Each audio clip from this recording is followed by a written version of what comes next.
Hello and welcome to the Women Wise podcast. I am Janine Lingenfelder. And I'm Sarah Habibi, and we are so excited to have you here with us today. This is your space to feel inspired, uplifted, and deeply connected. Whether you're building a business, finding your voice, or stepping into your next chapter, you belong here. And a big shout out to our incredible sponsor, Arman Jamula, founder of It's Her Way, UAE's #1 female entrepreneurship hub. It's Her Way has become a thriving platform that supports women in all stages of their business journeys. From providing a marketplace to marketing support and funding resources, they're here to offer the tools and opportunities necessary for success. And your vision and commitment to women in business is life-changing, and we're so proud to be part of It's Her Way community. And we're also recording in the beautiful Procast studio at El Garhoud, Dubai. If you're ever looking for a space that feels professional and powerful, this is it. Every episode is about sharing stories, lessons, and real conversations that remind us we're not alone, we're in this together. So get comfy, stay open, and let's dive in, because when women rise together, there's no limit to what's possible.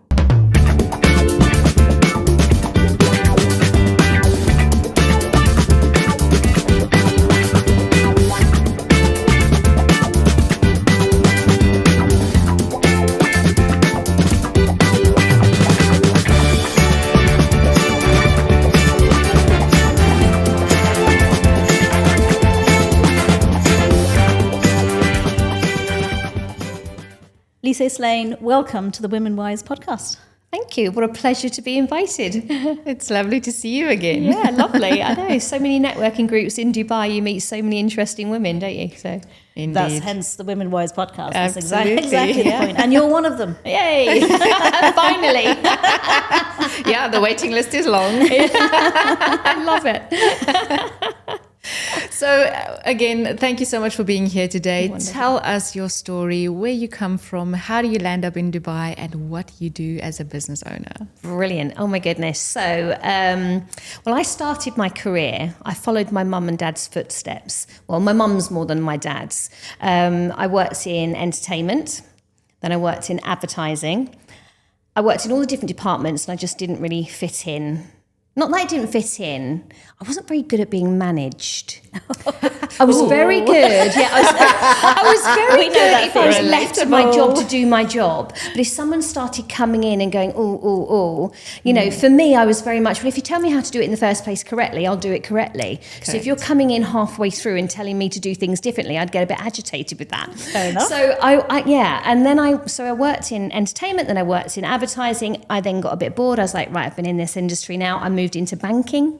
There was only one bank that would employ me, and that was Chase Manhattan, because they were the only ones that would interview me. So you had to do all these proficiency tests. You had to do like a verbal reasoning and like a mathematical one. And if you scored over 70%, I mean, I was in my early 20s. I was like, surely I don't need to test. There's my exam certificates. So I was interviewed, passed the tests, and got a job in banking. And again, worked in all the different departments, worked in treasury, worked in account management, worked in all these different areas, and it just wasn't enough. I ended up in event management, which I loved. So I started traveling all over the world in business class and staying in 5-star hotels that I could never have afforded on a holiday for myself. I love that. Yeah, Yes. It was fabulous. And I thought, I really like this. This is great. And I'd finally found a job where I was given a brief and you go off and you run with it and you're left to your own devices to do that, which I loved. But again, I guess a little bit of ADHD with me, again, I'm not very good at being managed. I like to be my own boss, I like to just be free to come and go and do my thing as long as I get my job done. That was always important to me. If I got my job done, do I have to be there at 9:00? The amount of times I'd be told off for being late, like 5-10 minutes late, a train's delayed or a bus, whatever.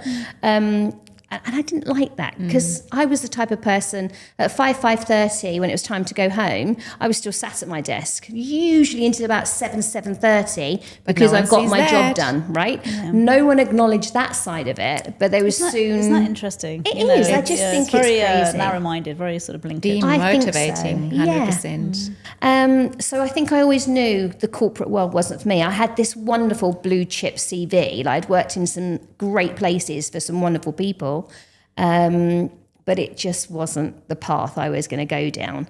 So eventually I started my own events company. First one didn't work. Back to banking I went, did it again, left, set up another events company, got a few more projects, did a private jet launch at Farnborough Airport, had some wonderful clients. Exciting. Yeah, and then one of them led me to Dubai. So this is 2008, and I was asked, could I go to Dubai, look at the hotels, look at everything, and see, if I could do an event there. So I said, of course. 52 five-star hotels were in Dubai at that time.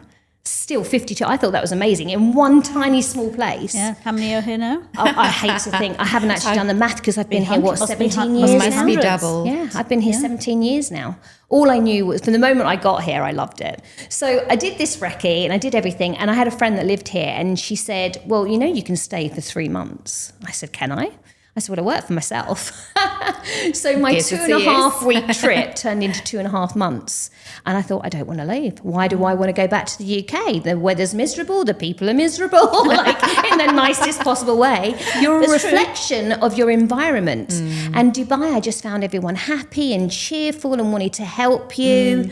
Whereas in the UK, it's so grey and miserable. I mean, I remember commuting on a train and I'd sit opposite the same people day in, day out. Yeah, I did that in Some London. would say hi. Most would just avoid you. Just no they eye didn't contact. want to talk No to eye you. contact. No eye contact. We're going to just sit down in the same place, day in, day out, and we're not going to talk. And Dubai is not like that. Oh, no. You Opposite. you learn early on that people are here, they want to help you. They want you to settle here. They really care about you settling in and staying. That warm And quickly. feeling. Yeah, they are. And quickly, they want you to it's not like a slow burn. No. It's like an instant spark, isn't it? If you meet people. Exactly. So basically what happened then is I thought, right, I need to get myself a job here. I want to stay. I got a job working for Nikhil. Nice. And so I got a job working for Nikhil as brand manager for Palmdera. The very next month I joined, they'd had a maximum employee. I think they'd taken on 75 employees that month. The very next month, half of them were gone because of the crash in the market. So all projects came to a halt. I mean, it was people were abandoning their cars and just up and leaving, weren't they? That was 2008, 2009. I heard about that. Like the shopping malls were full of abandoned cars. And it was the keys literally were just like in them, that. and that was, Yeah. But all I knew was I needed to stay. So I took one job after another.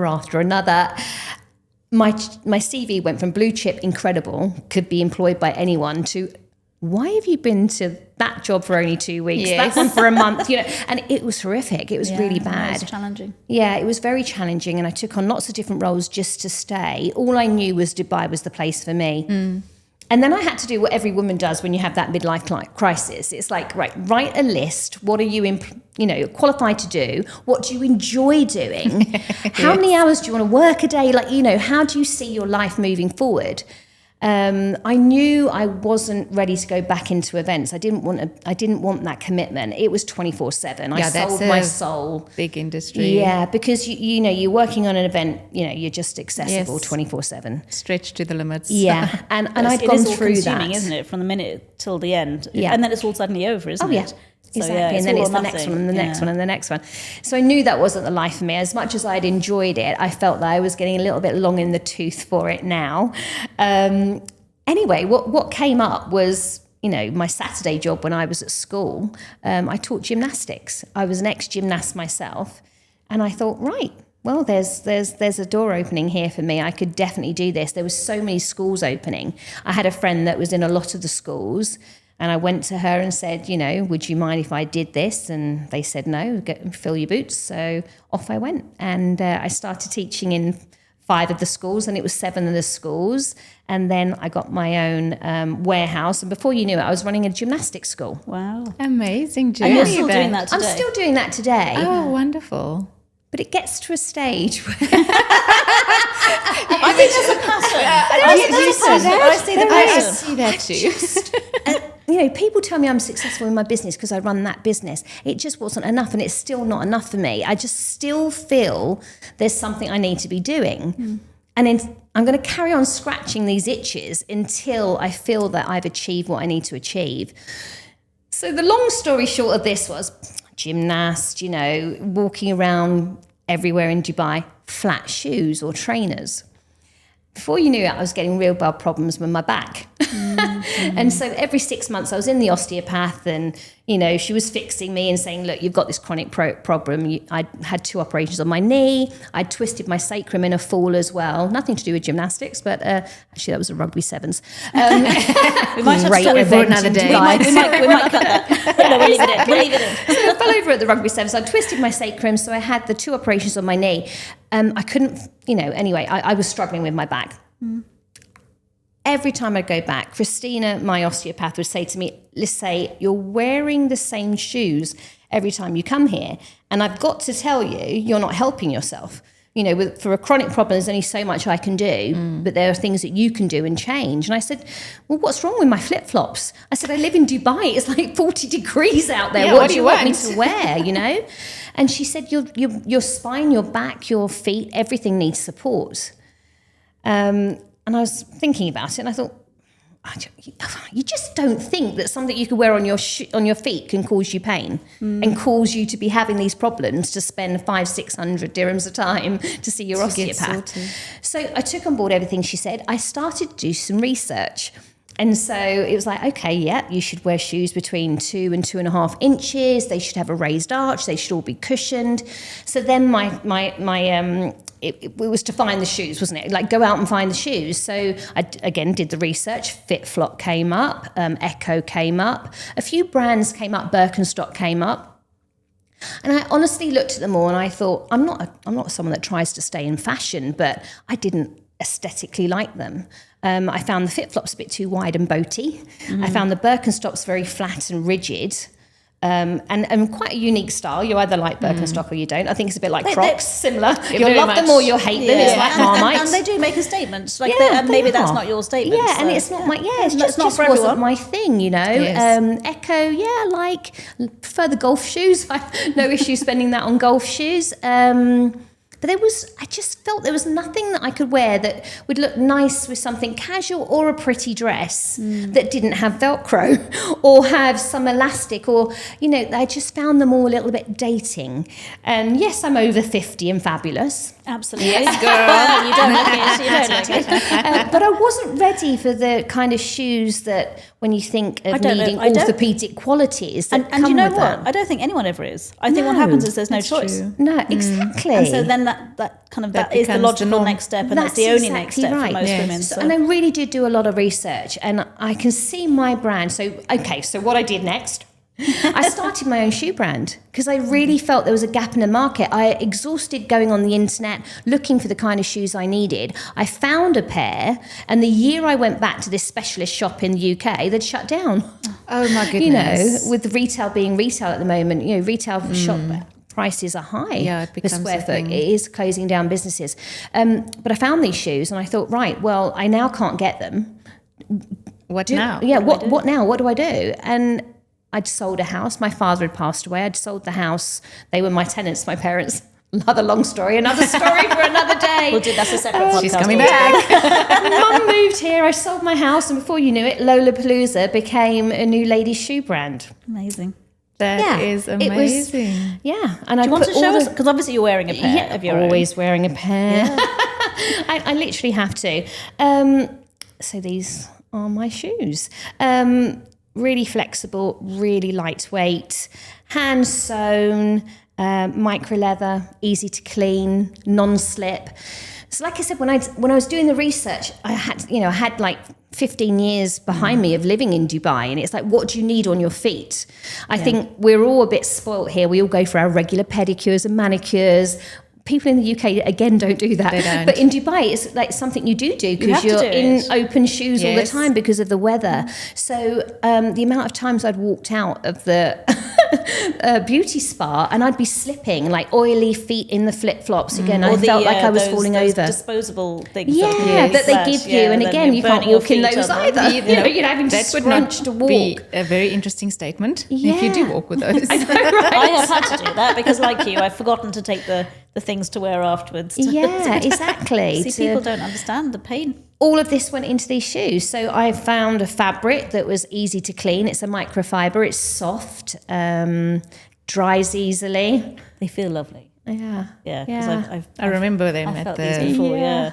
And this is to help, obviously, because it's hot. We do perspire. Exactly. You know, so there's that as well, which is tends to ruin a lot of shoes here. It does. I mean, if they're leather. Really nice. You know, leather shoes are a great option, but the moment you take your foot out of the leather shoe, you can see where your footwear, there's a foot stain. Yes. Yeah. And you know, again, I'm not putting down leather shoes. I have shoes that do the same, but sometimes when you want to slip your shoes on and off, it's embarrassing. You kind of look at them and think, oh. I love the lightness. Isn't it? They're so light. They're really light. Like I said, hand sewn. All done here in Dubai? So obviously the design and everything happened here, and I researched all the materials and everything here, but you have to then go out into the marketplace and go, who's the number one manufacturer of shoes? And it's China. That's it. You know, they have the professionalism, they have the expertise, they have the machinery, the capacity to do quantities. I went there, I went to China, I chose the fabrics, I chose absolutely everything for all of my shoes. So the ones that have buckles. What an adventure. It was fabulous. And, you know, when you're literally going somewhere, you don't speak a word of Chinese and it's ni hao, hi, how are you kind of thing. You know, you're relying on translate apps, you're relying on them speaking in English. All of this went into choosing the right factory, because I went out to a couple of factories first to see, are they going to understand Again, the research briefs? plays a big role. Really does. Yeah. And please don't get me wrong, even though I did so much research, I've made so many mistakes, so many, but I still won't give up. You know, I've got a warehouse full of these and I'm really finding it hard to get people to try them on and wear them and choose them. I'm running a radio commercial at the moment on Dubai 92. There we go. You know, I'm trying everything I can. But I know it's going to be hard work and I know it's going to take years. I'm not thinking these are going to sell out the door tomorrow. You know, I've got, like I said, thousands in my warehouse ready to go.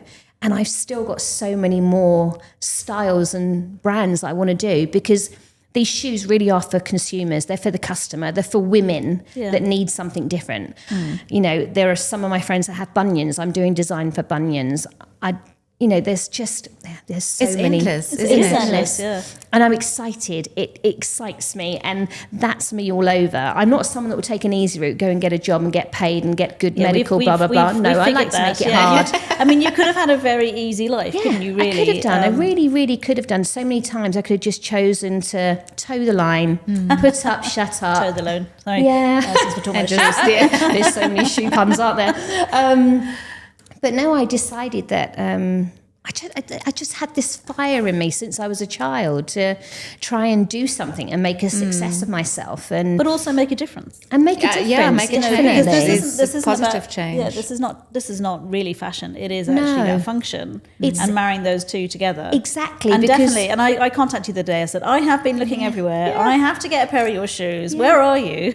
Yeah. Where are you going to be Where next where I can find you? Yeah. So what have been the biggest challenges then in terms of communicating this to Well, I think to some people? of the challenges are people want fashion, you know. I mean, you get to my age, you know what suits you, you know what doesn't suit you. So even though fashions come and go, you can still pick and choose out of each of those seasons what you like and what you don't like.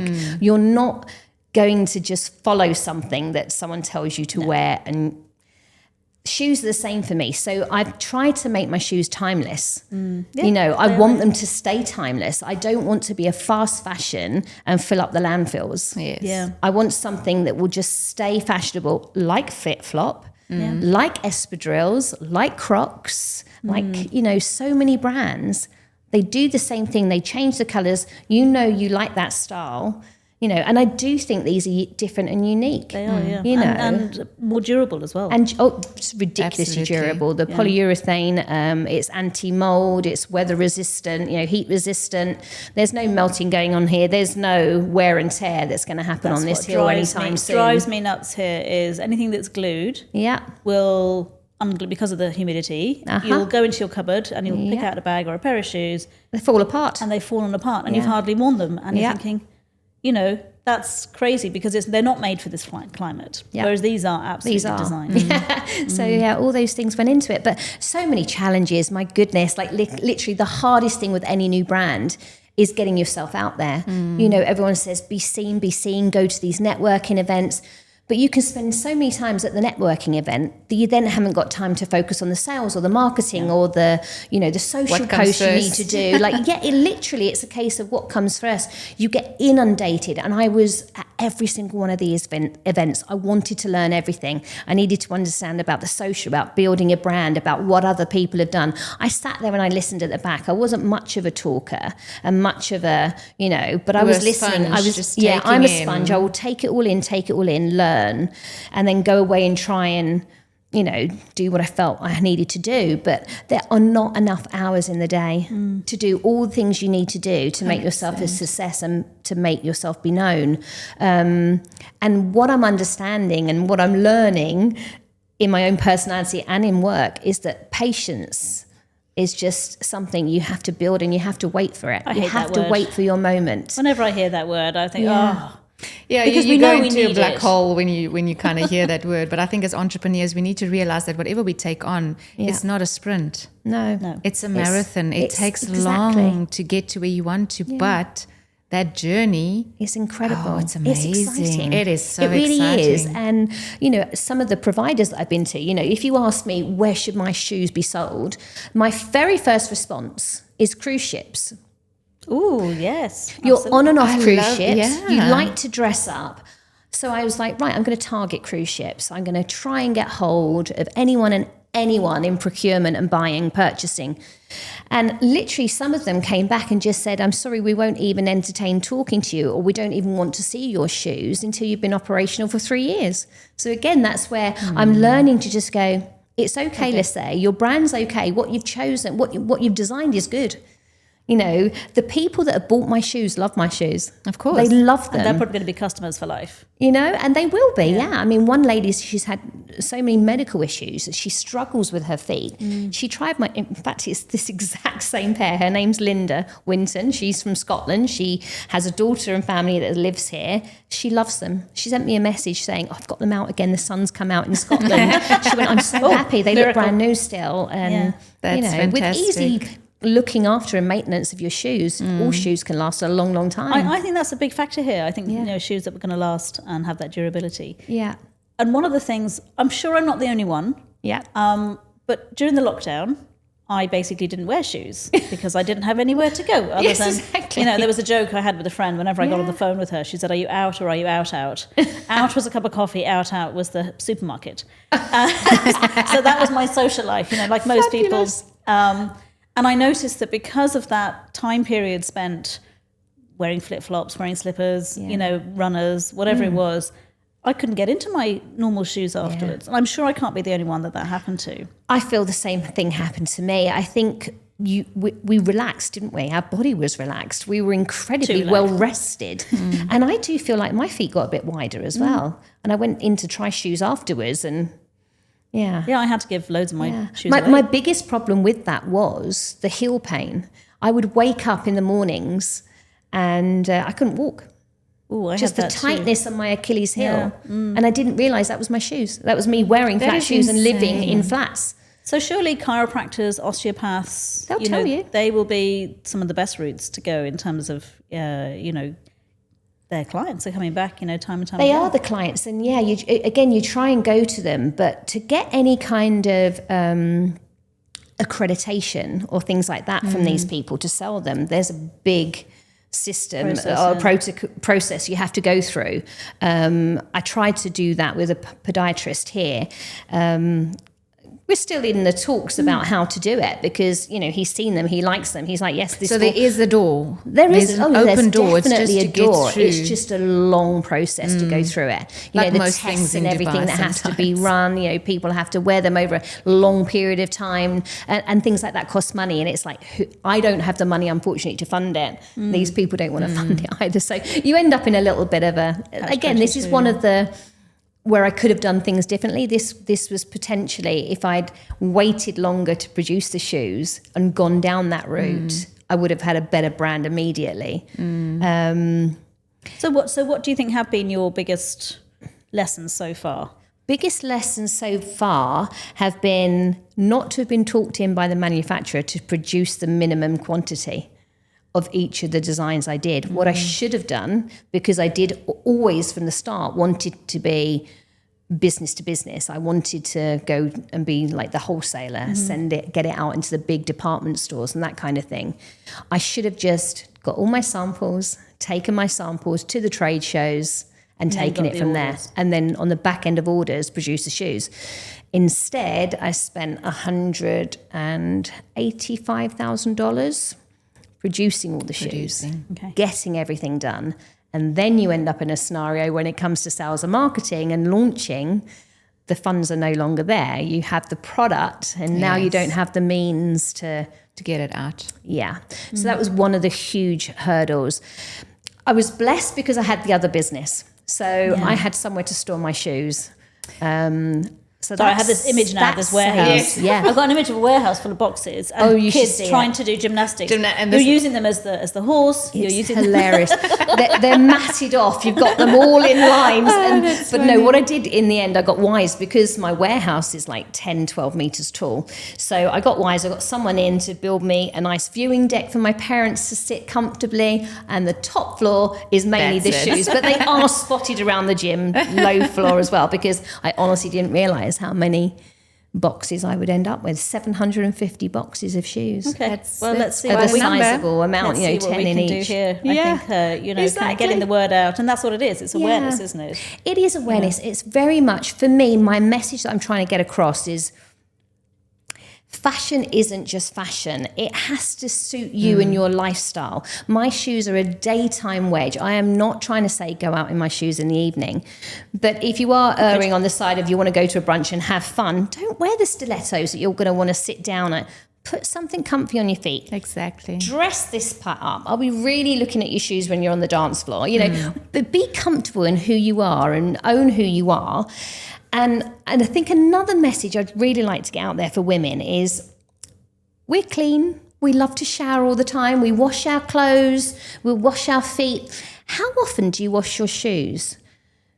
How often? You can't half the time. Right? I do want to promote how you need to look after your feet and look after your posture and put something on your feet that's good for you. That's something that's really quite important to me because I had no idea that wearing flip-flops would cause me any health issues. The factor is so massive. Yeah. So how has your back been since you've been wearing your own I've not shoes? been to I don't even know if Christina still works at Osteopathy Dubai. I really don't know. So the price, for less than the price of a visit to an osteopath, you have a pair of shoes that prevent less you having than to... the price of the visit to the osteopath and for a brunch, you can just put some shoes on your feet and feel brand new again. Fantastic. Like, But there must be honestly. so many women out there who are struggling with their feet, struggling with their back. And don't actually even know that it's their shoes. Yeah. No, exactly. No, they Yeah, don't. yeah, there's no I mean, idea. they're literally following a fashion that all these big brands are telling them to wear. And yes, they're great. But you wait, you start to get into your late 40s. Yeah, it gets to you. Oh no, it all catches gets up. to you. Yeah, exactly. So why wait? Do it now. Yeah, do it Transfer. now. I mean, this is not the only brand. You might feel that this brand isn't this style isn't for you. I've got 5 different styles. I was at the about to moment. ask, in terms of styles, 5 different styles. 5 different styles, 14 different colours. We've got some metallics. We've got some popping, lovely, summer bright, vibrant colours. I love the violet kind of yeah. blue one. Every time I look at your Instagram, I'm like, Love it. the ones They're really great, those. I mean, yesterday I had this skirt on and it was very patterned and I was like, what am I going to wear? Do I wear the royal blue ones or do I wear the tan ones? I just wore one of each. Oh, really? It's not the first time I've done it. I love it. Yeah, I had this other dress that's very arty. It's a DKNY dress. I absolutely love it. It's like a beige and an orange and a red and a black, and it's very artistic looking. And so I just went out with one black shoe and one red. Was there any comments on the shoes? I don't think people even realise. You see, and that was it. That's exactly what you said earlier. No one cares about the shoes, so be comfortable. They're not really looking. They'll look at your face, they'll look at your hair, they'll look at your makeup, they'll look at your clothes, your jewellery, your accessories. Very rarely are they looking down. Yes. If you're into shoes, you're looking down and you're looking at people's feet. Correct. But really, they're focused here, aren't they? So you genuinely jumped in feet first. Literally. Sorry, I was trying to get that pun in. I was trying to get that in. So if you were to give some advice to someone who was maybe thinking of starting a business like this, What would be your main bit of advice then, if you've got? It would be not to follow in my footsteps. It would be, don't do it as I did it. I mean, the two key things that I really did wrong. I'd never worked in retail. I'd never worked in e-commerce. I decided to start a fashion brand for retail with no knowledge of e-commerce, trying to drive traffic through an e-commerce site that I knew nothing about. It would be really, look, anyone that knows me, that's known me well, I jump in. I'm not someone that tends to take too long to make a decision. If I'm going to buy a car, I'll buy it that day. Other people will shop and go, what kind of car do I want? Me, I went shopping for a car for my dog and came away with a kind of more sporty looking dog couldn't fit in the car. You know, Sorry. That's the kind of person I am. I'm just if I'm going to make a decision, it's going to be immediate and I'm going to do it. You can't do that in business, you know, unless you want to lose a lot of money. So I could have saved myself thousands if I'd just taken the time, done more research, gone to more of these networking groups. Yeah, been more patient. Listen, learn. You can never stop learning. I love listening to people. I met up with an old colleague from Goldman Sachs when I worked at Morgan Stanley years ago, an old client. He was just a breath of fresh air to talk to. He's like, Lisé, I've got to send you a couple of things. He sent me the story of René Lacoste, the man behind the brand Lacoste. He sent me a note saying, you've got to read this book by Phil Knight. It's called Shoe Dog, the man behind Nike. And I love all that. You can't stop learning. Correct. You know, just be a sponge, continue to be a sponge. Just talk to as many people as possible. Start to read again. Yes, and read use up that on what knowledge you're doing. to reach your vision and goal at the end of the day. Totally. Yeah. You know. Yeah. And That's where exciting. can people find you? So you can find me online. So I'm on Instagram, Lollapalooza Online, and I have a website, www.lollapalooza.online. So And is it just the UAE, or can these shoes be these anywhere? shoes can be sent anywhere. They really can. At the moment, through my Shopify, it's just across the Gulf region. Okay. But it's free delivery across the UAE as well. And anyone looking who has a shoe shop, who has an outlet, it's really absolutely. amazing to be, to Definitely. be part of that. That is so really, exciting. that's one of the hardest things as well, I think, because people are driven by this fashion of the trends, season, yeah. the trends. 100%. But we They need to make this a tend- trend. We need to make this Yeah, as a lifelong absolutely. trend for sure. Very That's exciting. exactly how I feel. Make Exciting this a trend. times. Make comfort a priority. I'd That's like it. Lollapalooza, the brand, to be very much about the everyday woman doing her everyday chores. And you can't always be wearing all these designer things to do those things comfortably. You know, look after yourself, look after your health and your well-being. Yeah, because that's the first thing. And it starts from the bottom up, feet upwards. We need to put our best foot forward. We do. There we go. Fabulous. That's it. Well, Lisé, we could talk to you all day. I mean, As you can tell, I've got verbal diarrhea. Yes, I could okay. talk Yeah. and talk and talk. No, just absolutely love what you've become, and I'm excited to see the next phase of the business and the next design and the next colors. Thanks again for being part of the Women Wise podcast. Thank you so much for inviting me. I've really enjoyed spending time talking to you. Thank you so much. You're welcome.